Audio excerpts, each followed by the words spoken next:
உண்மை பொறுத்தளவு திறந்த மனம். அனைத்து இந்திய அண்ணா திராவிட முன்னேற்ற கழகத்தை பொறுத்த வரைக்கும் உங்களில் ஒருவனாக இங்கே இருந்து பேசிக் கொண்டிருக்கின்றேன். நான் இன்றைக்கும் தொண்டன். இங்கே இருக்கின்ற ஆயிரக்கணக்கான வேலை நானும் வருவான். இவரை போல சுயநலவாதி நான் அல்ல. இயக்கத்திற்கு எவ்வளவு சோதனை, எந்த இயக்கத்திற்கும் இல்லாத சோதனை.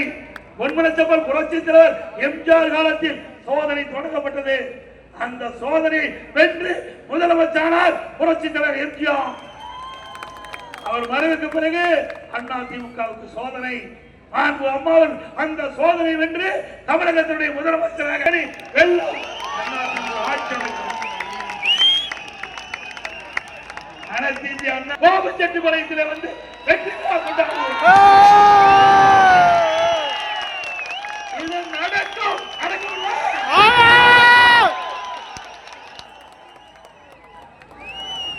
எப்போ மாற்று கட்சிக்கு போயிருக்கிறார். எங்கிருந்தாலும் வாழ்க. போனவர் சும்மா இருந்தா பரவாயில்ல, தூய்மையான ஆட்சி கொடுக்கும் சொல்றார். அப்ப பொன்மனச்செம்மல் புரட்சித் தலைவர் எம்ஜிஆர் இருக்கின்ற பொழுதும் சரி, அம்மா இருக்கின்ற பொழுது அமைச்சரா இருந்தீங்க. நான் முதலமைச்சர் பொழுதும் என்னுடைய அமைச்சரவையில் அமைச்சரா இருந்தீங்க. அப்பெல்லாம் தூய்மையான ஆட்சி நான் கொடுக்கலையா?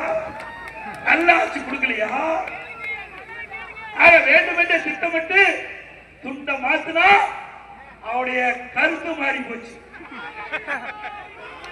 ஆக நீங்க எந்த கொம்பனாலும் அண்ணா திமுக வீழ்த்த முடியாது. இந்த எடப்பாடி பழனிசாமி வருவது இல்ல, 2 கோடி அண்ணா திமுக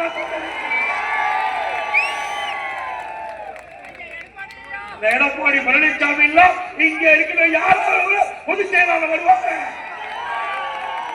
அண்ணா திமுக ஜனநாயக கட்சி. இது ஒருவரை நம்பி இருப்ப கட்சி இல்ல, பல்லாயிரக்கணக்கான தொண்டரை நம்பி இருக்கின்ற கட்சி. எத்தனை ஸ்டாலின் அவர்கள் எத்தனை முறை